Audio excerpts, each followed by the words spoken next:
All right, everybody, welcome. We are going to slowly let people filter in. Welcome to today's webinar. Please feel free to just say hello in the chat. We're going to do a more formal check-in in just a moment, but we are going to use the chat quite a bit throughout today's session. It helps me as the facilitator make sure that I know exactly what it is that you want to hear, and you providing any sort of context about the work that you're doing in your district really does help me curate the presentation, if you will, to meet your specific needs.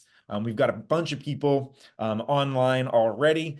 People are going to continue to float in, but for the sake of time, I am going to get started. Today's conversation is about initiative overload. And this is something that I not only deal with in my personal life, but definitely in the work that I do with districts all across the country.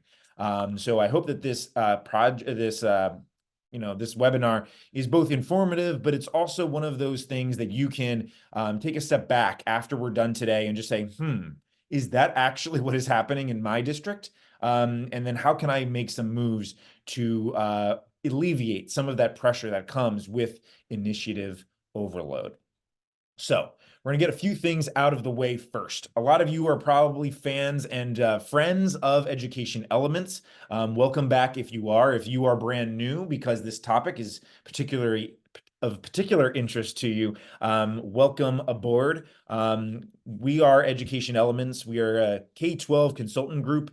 We work in 48 different states across the country. We have about 50 plus consultants and partners. So that means that we really do have a deep bench, and we talk about topics that really builds in the strategy of a particular district. And thank you, Lydia, for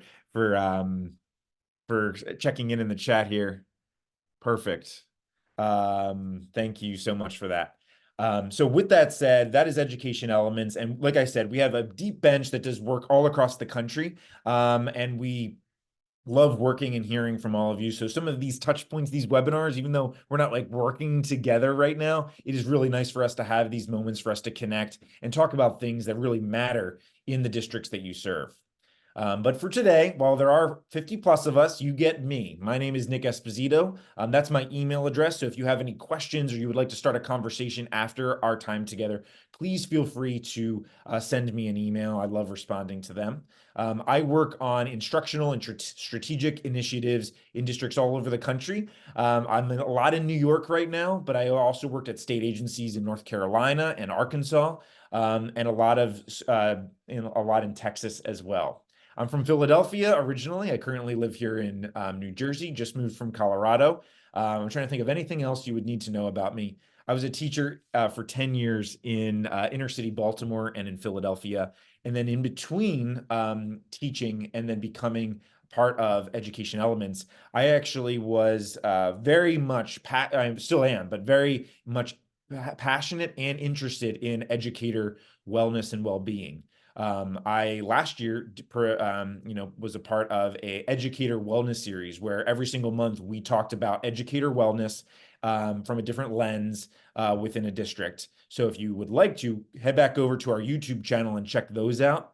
And the reason that I bring that up and I mention that that is an interest of mine is because initiative overload is often one of those things that ends up impacting teacher well-being. So that'll be one of the elements of what we talk about today in our conversations.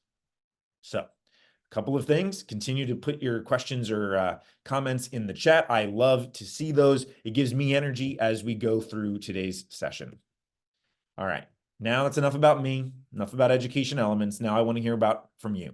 And I'll wait a few moments. We've got a few people on this call right now. What I would love for you to do is in the chat, do two things. One, provide me your role in district so I know where you're coming from. And then number two, and this is very important for the beginning of our session today, what is a hobby that you started with a lot of passion and energy, but you no longer do? I'm very interested to see what people say in terms of that check-in question. Thank you, Jennifer. Bonus points for getting us started on the check-in question. Santa Clara in California. Okay, county office in California. All right, very nice. And hiking is something that you started but don't no longer do. Ann, sewing, clothing, quilts, and more. And Ann, make sure you tell us where you're from. I would love to know. Um, Jill is coming at us from Wisconsin, and my mom is from Wisconsin, so that's a big one for me. She grew up in the East Troy area, born in Green Bay. So although I am an Eagles fan, she has a cheese head. So hopefully that resonates with you, Jill. Um, S. Pope, score music for a children's church orchestra. That sounds fascinating. We'll have to continue this webinar after we sign off just to talk about all of these things. Remote learning coordinator from Maine, quilting and scrapbooking. We got a lot of quilters on the call this morning. All right. Let's have a few more people. We got a bunch more. And I know you're good. Minnesota's Department of Education and live in Wisconsin, however. True Packer fan. Very nice. And I am currently working and serving Mounds View Public Schools. We are doing a comprehensive review of their middle school program. That team has been so great. It's so nice to work with a district team that is so responsive and so on top of what they're doing. Yes, love that, Ann. I will tell them that they got some love on my webinar today. They've been really into the work that we're doing as we're trying to improve the middle school experience for kids. Mackenzie, we got not working in a school or district. Okay, right. Fan to learn more. Very nice. Bag of yarn in my closet has been staring back at me for too long. We all know that feeling, Mackenzie. So thank you so much, everybody, for checking in.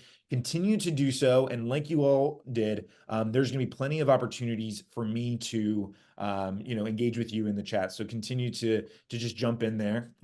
I do feed off of the energy of the group. So the more that you do it, I think the better our time together will be. So I'm going to move on with a second question, and I would love for you to put this answer in the chat. It is related to your hobby. So you all already have started to maybe indicate it, but I would love for you to be explicit about it. What happened to your hobby? Why did your hobby fail? So Mackenzie, why is the bag of yarn in your closet staring back at you still? Please put that in the chat. It doesn't have to be a very long sentence, just, like time, funding, wasn't good at it. Tell us those types of things. What are the reasons that your hobby did not make it into a habit that you still do today? Thank you, Jennifer. Time, energy, and changes in family dynamic. Totally get that. All right, everyone, please continue to join Jennifer in the chat. Working full-time job, going to school. Melissa, that doesn't seem reasonable. I'm totally kidding. That is a reasonable thing for sure. Other hobbies took priority. Interesting, Mackenzie. That is definitely something that we can all relate to. Ann, back in the chat. Other priorities took precedence. Work and other hobbies, more people, family and colleagues. Too sedentary for Audrey. And now I've got to think to myself, remote learning coordinator. Oh, quilting and scrapbooking. Got it. Yes, that is true. For sure. And my final question, you do not need to answer this in the chat. This could be more of a hypothetical question. We've got a few more. Sedentary thing. People are agreeing with you, Audrey. Human behavior constraints, control over individual. Yes. So here's my hypothetical question that I think will extend this thinly veiled metaphor for a little bit longer. Did those obstacles that you ran into surprise you? Right? Did the things like sedentary lifestyle, the time, the commitment, the other interests, did that surprise you or not? I want to take a look at some of these because I'm guessing they didn't surprise you. If you were, for example, if you wanted to start a new language, did you not think that it would be difficult? If you wanted to start photography, is a common answer I hear, or cycling, did you not think that you were going to have to buy or rent a camera or a bike? If you I know for me, it was the going to the gym. I personally play ice hockey as my exercise of choice. I am not a gym guy. I just can't get into going consistently. And one of the reasons is usually because I don't have a buddy to go with me and hold me accountable. But did I think about did that surprise me when my gym effort failed? Right. Ann says, no surprise, just a bit of grief letting go. I think that is something that we are about to talk about when we talk about how does initiative overload happen. Because what I want to then bring up is, since it's not a surprise, and sometimes it can be, but the reason that initiative overload that this issue might happen is not because of unforeseen circumstances, but rather the idea that we are just overloaded with things to do. And now I want to take a look at those reasons again. Let's go back to these bubbles. Districts tell me all the time, like when I ask them, or we do a post-mortem and I ask them, why don't you think it worked? And they're like, well, we didn't have the time. We didn't have the money. We didn't have the energy. We didn't have the support. It was too difficult. We didn't have the buy-in, all of those things. I'm like, all right, well, let's unpack that for a second, because that's partly true, but partly not true, right? Do districts have money? Yes, they do. Do they have time? Yes, they do. Do they have support systems in place? Yes, they do. Have and will they be able to do difficult things? Yes, they will.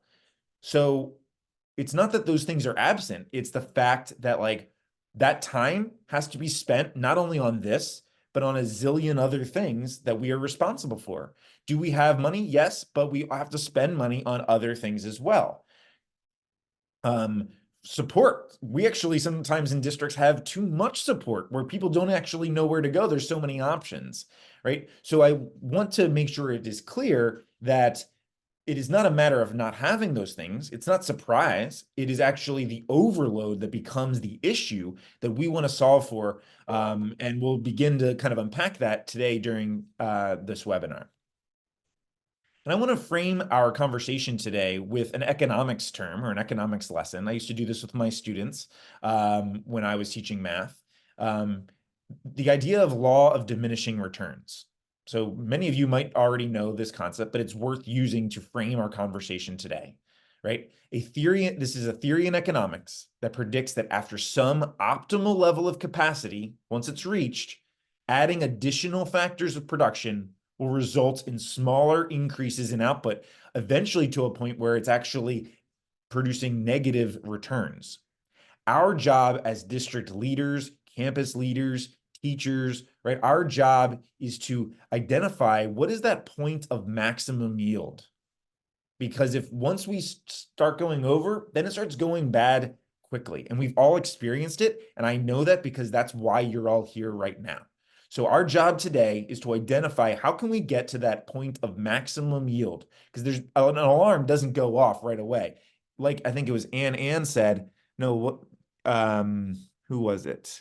Someone said it in the chat that it just happens slowly. And I want to, yeah, Ann, thank you. Sorry. In the chat said it just happens slowly. And that's what happens in our districts too. It's not like it becomes obvious all of a sudden. But little bit by little bit, we pass that point of maximum yield, and that's where we get into trouble. So let's talk about today. We're going to talk about initiative overload, and we're going to do it in three main parts. And I have plenty of questions that I want to hear from all of you throughout today's session. But our three essential questions are, how does initiative overload occur? How does that happen to us? All right, number two, why should we care? What are the impacts of initiative overload on our campuses and in our district? And then number three, of course, I'm not going to leave here today without giving you some thoughts about how to do something about it. While we are talking today, I suspect that I am going to say things that might resonate with you, that there are certain things that are happening in your district or on your campus that you might have experienced before. To let me know and to communicate that you are with me and that this is like an avenue that I should continue to pursue, please put a +1 or a thumbs up emoji in the chat. It would really help me out knowing where I should take this session today. Okay? If you need to know how to do an emoji in the chat, right next to, I think it's like a little smiley face. You just click that, give me a thumbs up, and we can communicate that way. All right. So question number one, how does initiative overload occur? There are a bunch of different reasons. We're not going to cover all of them here today, but I want to make sure that I focus on three that I see quite a bit in my travels with education elements working with districts all over the country. The first one that we're going to explore is our failure as districts, as companies, as people to end projects, right? Organizations fail. This, what I mean is organizations fail to conclude a current initiative. This does not describe, I'm not describing when an initiative fails. I am describing an initiative that just doesn't end, right? Every initiative should have an end point. Number two, very often when we are, rolling up our sleeves to make a great strategic plan for our initiative, we do not plan with others. We plan in a silo on that project team, in that department, on that campus, and we fail to see the ripple effects that occur throughout the district, the reverberations that happen all over our district. So that's number two. And then number three, in terms of how does it occur, we're going to talk about mission creep. This is something that I'm guilty of all of the time, because I'm a big idea guy. I get really excited talking about new things that we can be doing, and very often we gradually shift in initiative objectives, which results in long-term commitments and organizational misalignments, right? The more that we're not planned and we do it by accident, the longer that the initiative ends up taking. And that's not what we want to do. So those are the three things we're going to talk about in terms of like how it occurs. But let's talk about failure to end projects here. Please put a +1 in the chat if any of these really stand out to you, right? When we don't end projects or we don't plan how we're going to end projects, the project is often going to either fizzle out or it's going to simply outlive its purpose, right? It just continues to stay on people's plates, right? We're just doing it because we do it, right? And then finally, what I find most, the biggest impact is that when we fail to end a project, that team, that campus, that organization, what they end up doing is robbing themselves of the opportunity to learn from that experience. At Education Elements, I'll even speak from from an internal standpoint. Every single time that we work with a district, we have meetings internally halfway through the year and then at the end of the year to do a retrospective, to do a postmortem, to learn about how are things going or how did things go? What are some things that we should steal from ourselves to use in future projects? And what are some things that we do that we should sunset? By having those conversations, everyone gets to feel heard, and we also get to put a nice tight bow onto the project. Otherwise, it kind of ceremoniously just ends, and that's not good either. Because when you're thinking about your projects that you are doing or your initiatives that you're working on in your district, right? People put their time and their energy and their focus onto these initiatives. And for them just to end unceremoniously, what does that say to people? It's also important for us to communicate that when a project ends, it doesn't mean it failed. Very often, if you have an ending planned, then people will feel, okay, wow, we accomplished something.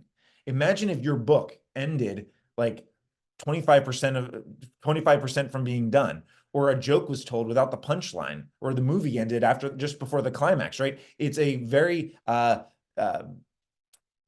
thing for people to then let go of. And we end up having all of these three issues really start to crop up with us. Please put a comment in the chat to let me know which one of those side effects that I just shared in terms of failing to end projects resonates with you the most. And I would love to explore any one of those more with you as we move forward here today.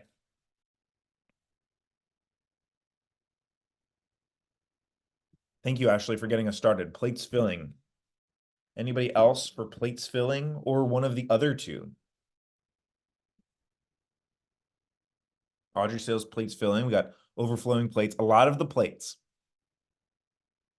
I feel that way quite a bit, or I see that quite a bit, not only when I was a teacher myself, not only when I started, really studying and working on teacher mental health, but also as in this perspective, as I speak with superintendents, school leaders, district leaders, that's what happens. And it doesn't just happen for teachers. It happens for principals. It happens for everybody who's in a campus and at the district level. What we end up doing is by not sunsetting a particular project, what ends up happening is we keep that pie, I call it the pie of obligation, things I'm obligated to do, right? It continues to grow, and that's not sustainable. You can't work more than 100% of what you can do, right? You can give 110%, as they say, but you can't do it for a sustained period of time. And we're going to talk about what happens when we try to sustain that for too long. Yeah. Thank you, Ann. What are we taking for future projects? What are we stopping, starting, and continuing? That is not something that needs to take a lot of time. It doesn't need to take a lot of resources. It takes just a meeting, a quick meeting, and a moment, and it gives you an opportunity as a leader to hear from everybody who is in your care, in your service, because then they can share, hey, this actually didn't work for me. This did. I had mentioned, some projects that I've worked on. We're already working on like, all right, how can we serve them better next year? We're already having these conversations, not only with ourselves, but with the district as well. And it really does help make sure that we are moving towards a common unified direction. Okay. And then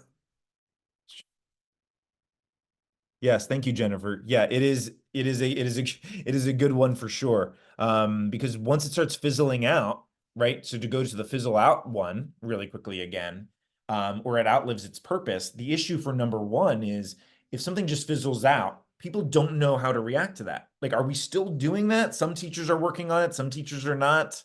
Okay, what's the communication around that? We're going to talk about that in just a moment. And then when it outlives its purpose, right? Ideally, our schools are learning institutions, right? Not only us teaching students, but us working as ourselves, constantly learning about best practices. If we are just like continually doing an initiative that has outlived its relevance, then we are doing a disservice to our kids, and we need to get back onto the cutting edge of what is possible in the classroom. Mini series on strategic abandonment, and love that. I would love to attend that too. Please reach out to me in the email and send it our way. Would love to talk to you about that idea of strategic abandonment. Yeah, so let's go. Let's continue, because I think everything after this is relevant as well. So that just got to us in terms of why do we need to end projects? Why do we need to sunset projects and not just let them fizzle out? The second thing, and this is where we actually can plan for that ending, right? Like when we're making our strategic plan for an initiative, let's think about what that end actually looks like at the beginning. I have worked with districts, and I'm going to share you an example in just a moment, that we had this really great plan, really great working relationship, but halfway through the year, we realized that we should broaden our vision, our lens that we were looking at when we made that plan. When we start an initiative, it's easy to say, okay, are you four are on the project team? We're on the project team. Let's roll up our sleeves and figure out all of the things. These are the touch points we're going to do. These are our metrics of success. This is how we're going to communicate to people and all of the things. But we didn't expand our vision past that project team or past that initiative. And you all are probably, wherever you're listening to this right now, you're probably thinking to yourself, well, duh, right? But it's not easy when you're in the moment and you're trying to do that, right? Because when we're in a silo and we think just very singular focus, right, for our initiative, the best plans even become misaligned to other district priorities. It provides inaccurate impact metrics, inefficient use of our resources, lack of communication. An example that I want to give, without giving away what district it is a school district. They are implementing personalized learning at the secondary level. The school leaders are concerned, this is like principals, are concerned that that teachers will view it as just another thing, despite seeing the value in it. They like personalized learning, but they're worried that it's competing and they're being overloaded with initiatives, right? The sentiment is a result of other rollouts such as curriculum and new technology. What should we do?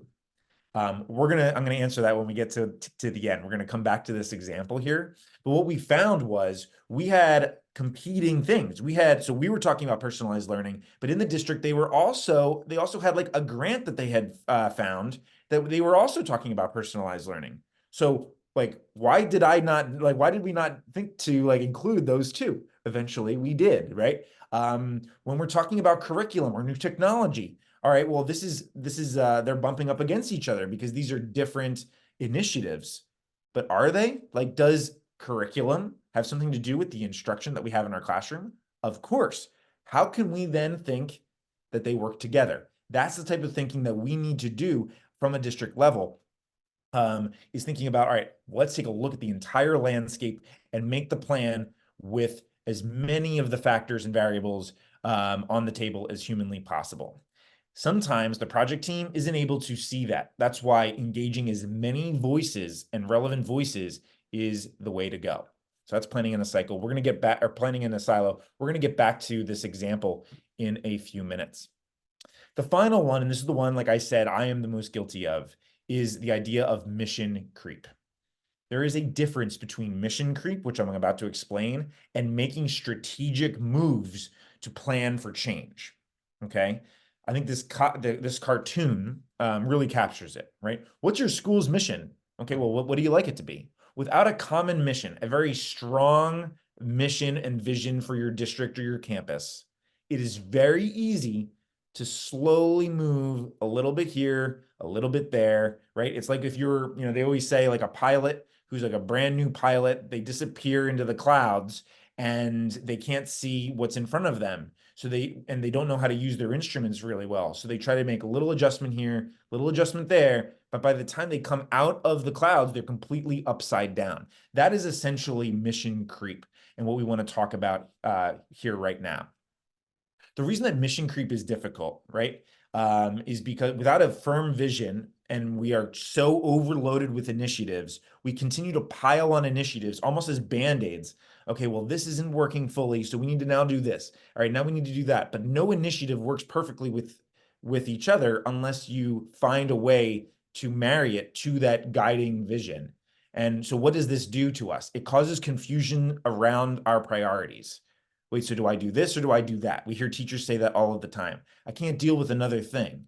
It also decreases buy-in, which we'll talk about in a moment. It causes whiplash from initiatives. Like, all right, I don't know what I'm supposed to do, therefore I'm not going to do anything. We hear that quite a bit. And then because of that, what are the goals we're actually trying to achieve? Am I achieving the curriculum goals or the technology goals?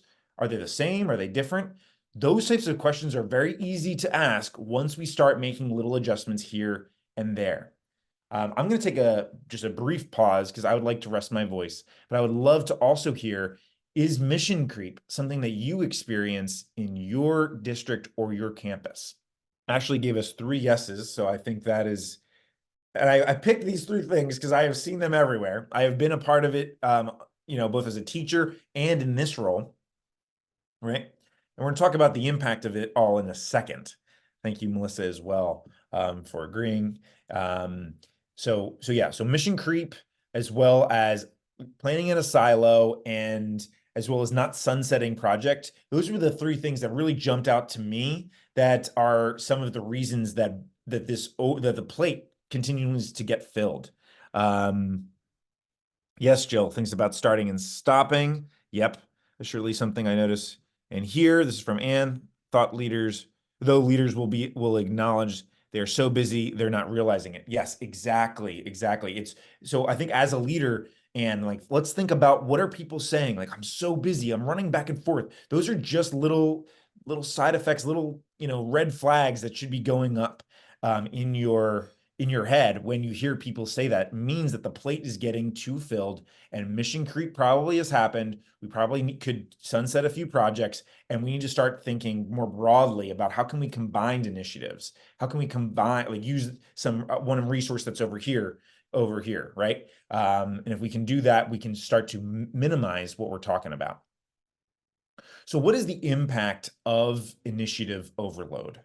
When we have to split our attention, and this shouldn't be nothing, none of these arrows should be too earth-shattering, right? If we have to split our attention so much, the quality of our work is going to go down. Why? Because we don't have the time or the resources, like our hobbies, to devote what it needs to make it, do its thing, to do it with fidelity.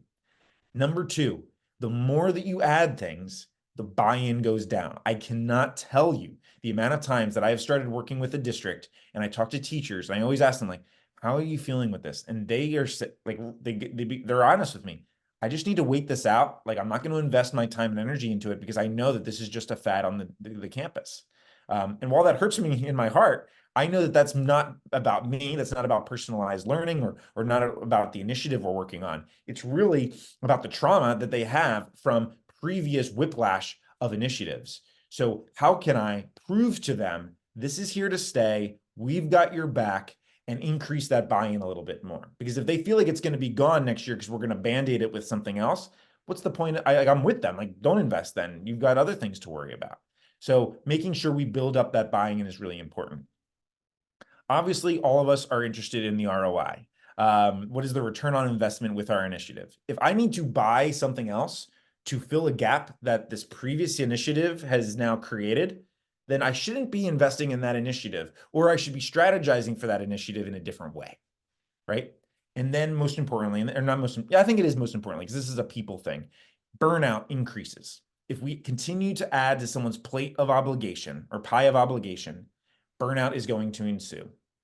That can't happen in our districts if we want to make sure that we are developing, retaining teachers who are both, inspired to be at work, but also like healthy and happy at work as well.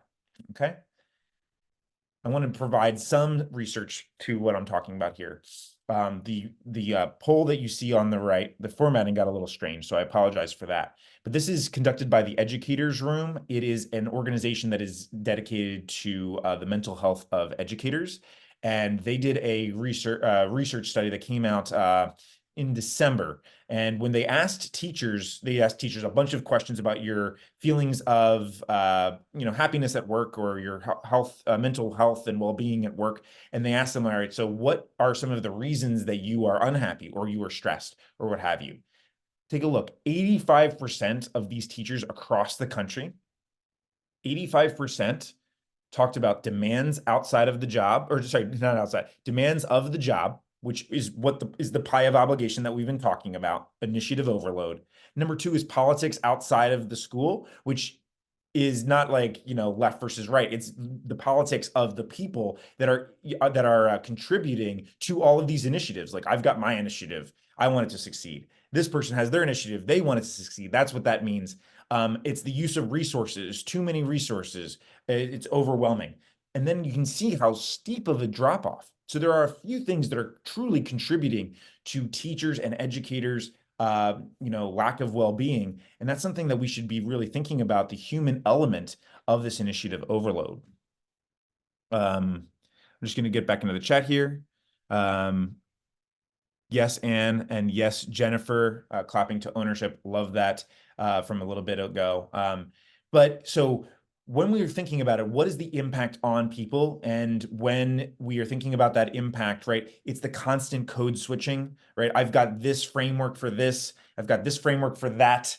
How do they match to each other? Are they the same? Are they different? Like, having those conversations is difficult for teachers and leaders in our school buildings. Those conflicting priorities, right? It reminds me of, like, if my mom didn't say what I wanted her to say, I go to dad, and then my dad says yes, and then they have a fight. Like, that is what we are dealing with very often with conflicting priorities in our districts.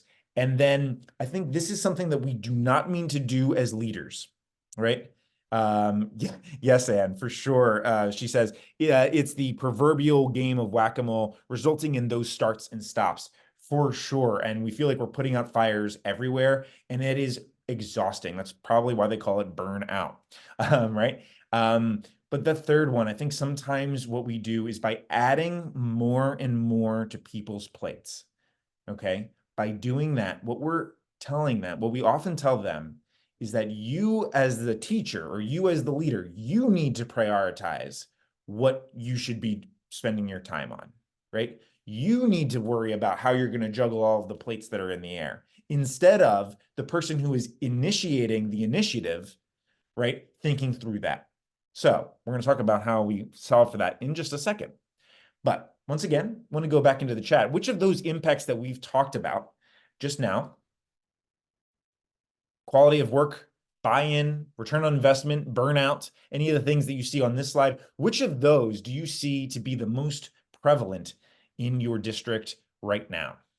Feel free to put your answer in the chat. Which of those is the most alarming or one that is most prevalent in your district or your campus? or is on your mind right now? Is it the quality of work suffering? You see that happening? Is it, I just see that like our teachers or our implementers are just not bought in. It's very apathetic feeling in our building. We feel like we're spending a lot of money, a lot of time, and a lot of energy, but we're not hitting the impact that we want. Or are you seeing that teachers are just burnt out and they're starting to think, or if they have not already started to leave our organization? Audrey, thank you for getting us started. Um, she was talking about buy-in. She's talking about bringing in some other voices to create that buy-in with a healthy debate. That is big. Melissa says all of it is right now for her district. I like the collective efficacy will move the needle. Yes, I have one.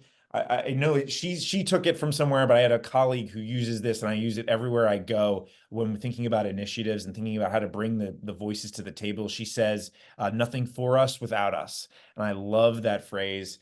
Nothing should be designed for the group without eliciting the voices of that group. They're going to be able to tell you things early in the planning process that we don't see from our bird's eye view that we might be coming from.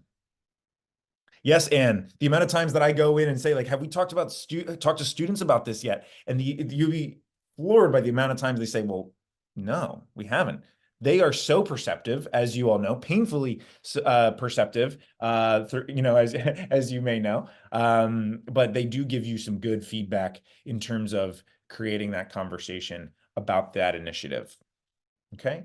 Because ultimately, everybody, what we're talking about when we're talking about initiative overload is we are talking about priorities. Like we said in the beginning, right? It's not that we don't have time, it's we don't know how to spend our time. Should I use it on this or use it on that? That is what we're talking about here today. And making sure that all of our priorities are being heard from is very important. And I see that we are starting to grab onto that as a common theme throughout today. All right. Now, in our last 20 minutes, I would like to transition our time to talking about the positive. What is it that we can do as districts, as leaders, to turn things around? So I want you to now think not about the hobbies that failed, but the hobbies that succeeded. What is a hobby that you started and are still doing today? And if you feel brave enough, let us know, like, what is the difference? What did you do? I would love to know. Audrey jumped in right away and said hiking. And feel free in the chat, Audrey, why did hiking take off when your other hobby did not? I like hiking too, by the way. I specifically, like right now where I live, it's more walking than hiking. But I like it because it's a low barrier to entry, right? I got to put on my shoes and I go outside and I enjoy myself. I also find it like therapeutic. I find like the nature bath exhilarating, right? It restores me in more ways than just like getting up and doing it. And I think the fact that me hiking or me walking is very related to my personal like mission or vision for myself. Which is exactly what we're talking about in terms of that every initiative that is on our plate should have a common need and purpose. We've got some chats for yoga. Audrey goes back for hiking and says, I stopped trying to be an elite hiker and reach personal records, but instead I'm just taking photos and enjoying myself. I love that. Anne is talking about piano. Yeah, so planning food and hosting and shouting out yoga, right? There are a bunch of examples of what we do in terms of hobbies that have succeeded. So I guess my question, this one can be rhetorical. What is it about those hobbies that succeeded when the other ones did not? All right. And it reminds me of this Dwight D. Eisenhower quote, plans are nothing, planning is everything. And I've got a lot of like, little graphics here, right? There's hiking there. I love hiking, don't get me wrong. But if that is more of a hike where I'm trying to get somewhere specific, then going without a map or going without a compass or any GPS might not be the way to go. Like you should probably know where you're headed. But when we start thinking about our plan, that's what the map is, right? The difference about the map though versus that last graphic, which I see as the compass. I'm really going for the compass there and the other tools that help you on your hike, right? The difference there is that as a district, I am not like when we start and we make our map, when we make our roadmap, our plan, it's not fixed. It's more of a process of strategic planning, not strategic plan. So I'm thinking about how can we as a team utilize the resources, utilize the people, utilize the voices, and make sure that we use that compass, which is our district's vision and values. So no matter what, and I'm thinking every time I evaluate a new initiative, is this working towards our purpose? And if the answer is yes, then we advance on and we think about, all right, what tools do we need? Who should be along on this hike with us, right? So there is an element of this that I want to make sure we make abundantly clear that it's not about the plan, it's about the planning. It's got to be sustainable. Thank you, Audrey, in the chat. All right. So one thing that we have been working on quite a bit over the last few years now is this idea of implementation. We do so much implementing here at Education Elements, and what we're implementing always changes. So what we did is we put our heads together and thought about, okay, what are the things that make good implementation happen, and what are the things that make poor implementation happen. So I'm going to read that little blurb on the left-hand side, right? To reiterate what I had said earlier. Planning is an ongoing process, and every time that we add a new initiative or a new teammate, we have to recognize that our plans change. Therefore, the way that we plan must take into account all of the factors that are impacted by that change. And we're going to focus today on the top half of this. These are some of the things that we walk districts through a bunch of different protocols or examples and strategy sessions to really figure out, do we have all of our bases covered? Today, we think about it from two perspectives, right? The strategy and the systems that need to be in place. Today, for this purpose, for initiative overload, we're going to talk about the strategy behind our implementation, right? So you can feel free to screenshot this. I think we'll be able to share. Obviously, this video will be available after we're done. But these are just some of the descriptions of what we mean by the strategy and what we mean by the systems.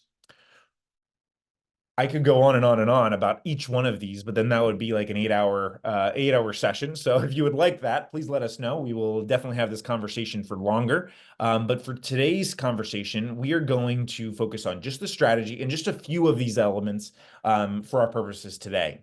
This is rhetorical, but I want you to think to yourself, from the things that you see above, is it vision alignment, implementation roadmap, communication plan, teaming, success metrics and monitoring, resource prioritization, and fidelity metrics? Which component does your district do really well? And then what is the component that your district needs to strengthen? And I would think right now, if I were to ask you, like, what could be your your next step once you sign off of this webinar, would be to have that reflection with yourself and your team. So that when you start your next initiative, you're focusing on maybe one or two of these things to really shore up. Then you do that plan, do that initiative, and then do that retrospective, that closing sunset conversation that we've been talking about today, and discuss how did we do on that, and what can we do from a systems level to make sure that that is sustainable moving forward. Make it a part of what your district that's just what we do. And that's the work that we work on with Education Elements right now in every district that I'm working on. For our purposes today, I want to revisit that example that we talked about in the beginning. That district that was working on personalized learning, but they've got conflicting initiative overload happening on their campus. So what we did is we actually took a look at these strategy things, these strategy elements, and we started to unpack them and start making some moves based off of those reflections. So for today's conversation, I'm going to mention 3 different ones. And these are some questions that you can ask yourself, because these are the questions that I asked this particular district. So first comes vision alignment. How does personalized learning align to or enhance your current vision in the district? Okay, how does it align? Now, when we start personalized learning, I'm hoping that it comes quite seamlessly for you. It was a very easy answer to say, right? We believe that learning should be an active process. We believe that students should be at the center of the action. They should own their learning, that we should help curate an experience that meets them where they are and what their needs are and where they need to go, right? That's what we believe. Okay, that's awesome. So then based off of that, I'm going to just hop over to resource prioritization for a second. Now let's take a look at all of the things that we do as a district. Do all of these things equally add value to that vision that we just laid out? Does that curriculum say the same thing as that vision, that personalized learning instructional idea? Well, yes, it does. Okay, so instead of them being conflicting initiatives, they become one initiative. They work together. I'm going to show you how that actually played out in this district in just a second. Finally, in the middle is that communication plan. Who do we need to talk to? Who do we need to update? Who are the voices that we need to bring to the table to ensure this initiative is successful? All right, those are the three things. Before I move on, which one of these three things kind of jump out at you as something that your district should probably start working on or you're interested in learning more about? Which one of those makes you start to think, I think that should be a focus of my district when it comes to planning our initiative, where our strategy should start to solidify, should be around one of these areas for right now. Which one jumps out at you? Thank you, Audrey, for getting us started in the chat. Resource prioritization, deprioritizing, difficult for leaders. Yes, yes. And we're going to talk about that in just a second. Like, what is the thing that we now need to stop doing because we're doing this? We can't do all of the things, even though we would like to. But that's the issue at hand. And that's why they pay the leaders the big bucks, right? To make those tough decisions, for sure. Thank you for that. We are working on vision alignment, all of the above we've got in the chat. Thank you so much. So those are the three. Now I'm going to show you how did that actually play out in this particular district, right? Or what we've done. Like, what are some strategies that we use? So for your vision alignment, if you haven't done so already, when you're beginning a new initiative, what I would do is start with a SWOT analysis. It usually is called a SWOT analysis with a T. And the reason it's called SWOT is because they usually, instead of saying barriers, they say threats. But I find that to be a little aggressive. So what are some barriers that we might deal with? What are our strengths, weaknesses, opportunities, and barriers?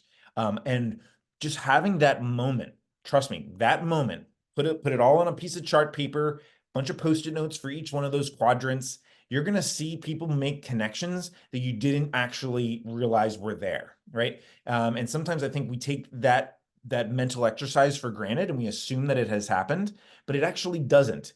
Provide the space for your people to really collaborate in that sense. At this district, what we did when from a vision alignment, we realized that they had that competing grant that I had mentioned, right? And we were thinking about them, okay, well, why are these bumping up against each other? Like, they do the same thing. What we realized is that that grant started last year. So we actually have a whole group of teachers in the district that is already doing personalized learning. All right. What are we missing on, like, so that was a barrier, right? We are conflicting here. But one barrier that the PL initiative, personalized learning initiative, was dealing with was that we really didn't have enough from a coaching standpoint to really help, create that exponential growth within our classrooms. All right. So we started thinking about what are our opportunities? Our opportunity was those teachers that were part of that grant the year before are perfectly situated to be the coaches that our teachers really need. So that opportunity started to eliminate a barrier. Another thing that we're dealing with in terms of like stress from teacher perspective is there are curriculums that they're trying to implement for the first time this year. And we all know these types of curriculums where we feel like in the beginning, teachers feel like it's a little bit of a script, if you will, and they try to follow it very with fidelity. And then they're like, well, we don't have time to do personalized learning. The school leaders got together and say, well, why not? The script, as it were, doesn't actually say it's a script. So what's the problem? Right? So what we did is we actually sat down. Let's take a look at one of those curriculum lesson plans. Okay, where can we infuse personalized learning into that lesson plan? It was as easy as that. And the teachers were like, oh, So I'm allowed to, and we're like, yes. But I'm allowed to, yes, right? They were able to almost give themselves permission to remove the barrier. Okay. B for barriers. We got a lot of love for the barriers. Yes. Thank you, everybody. Number two, from a communications standpoint, I need you to think about a few different things. One, what are the constituents? What are the key messages and what are the messaging opportunities for the constituents? Who are all the people that need to be involved in this conversation, right? What do they need to know about? And then finally, what types of communication strategies already exist? Like, is there a weekly newsletter? Is it social media? Is it a blast, like an email blast that we need to send to everybody involved so that everybody's on the same page? Because when our initiatives don't talk to each other, that's when the overload happens because everybody thinks that this is the only initiative that's happening in the district. And then finally, do an audit of the initiatives, your resources that you already have in your district. Consider, what are the haves? What are the have resources? This is what we already have. What are the needs? What do we want? What do we need to be true? Or what do we need to have in order to make this initiative successful? And then what would be the nice to haves or the wants? If we can make a list of those, then you'll start to see the connections. So you're not paying for double Netflix accounts, as it were, right? We don't want that to happen. We use this in all three of these were very prevalent in this district. And now we all are working towards those success metrics in one common direction. All right. In the chat really quick, I've got 5 minutes left with all of you. And I could, like I said, I could do this for 7 hours, but I want to make sure you get out of here on time. So please, which elements from the art of implementing well are you most interested in trying with your team now that we've talked about it? So it could be these three. It could be anything from this list right here. Anything that jumps out at you before we sign off today. Audrey's interested in getting started with a communication plan. Yep. The more that people know is the more that people know, right? Like, they can't do anything about it if you don't communicate it to them. A great example of that is when I was a math teacher, I always thought, kind of like the TV shows, that my lesson should work its way up to a big reveal where at the very end of the lesson, my students are like, aha, I get it. That's what I was working towards. And then I realized, you're being silly. Like, that's obviously not how people learn. You got to flip it. This is the thing that I need you to learn today. This is how we get there, right? So they start with the aha moment, and then they can start making connections the rest of the class period. It's the exact same thing when we talk about initiative building. Thanks for need to jump into in-person. All right, so thank you so much, everybody, for joining us. But I do have to close it out with just a few things. This has been a great webinar. You guys have been very active in the chat, and I very much appreciate it. From Education Elements, we talk about these types of things all of the time, whether it be for instruction, broader strategy, leadership, surveys and analytics. All of that put together is what we do in terms of helping you with implementation and initiative overload. So if you are ever interested, please jump back to us, email me, let me know if you would like to have a longer conversation about this. But the next time that we will be having a webinar will be in 2 weeks on March 28th. I've got a friend coming with me to talk about the science of reading, which is an initiative, right? So how can we make sure that we are getting to that implementation very well, and how can science of reading work with everything else going on in your district? All right, last thing, sign up for the upcoming webinars by taking a picture with your phone to that QR code. And then please email me at nick@edelements.com, and I will be there next time. Thank you, everybody, for your kind words in the chat. I really do appreciate it. Yeah, Jennifer, yes, I can. How about you email me, please? nick@edelements.com. Send me an email today and we can work something out. We love visiting campuses, running these types of things through districts through the paces of this implementation plan, so that we can mitigate some of these issues that all of us deal with all of the time. So I hope that's the case. I hope you all, as you're signing off today, get back at those hobbies, pick up the sewing needles, get back on the hiking trail, and enjoy yourselves. But please reach out. Otherwise, have a great rest of your week, and we will see you on March 28th for our talk about science of reading. Have a great day, everybody.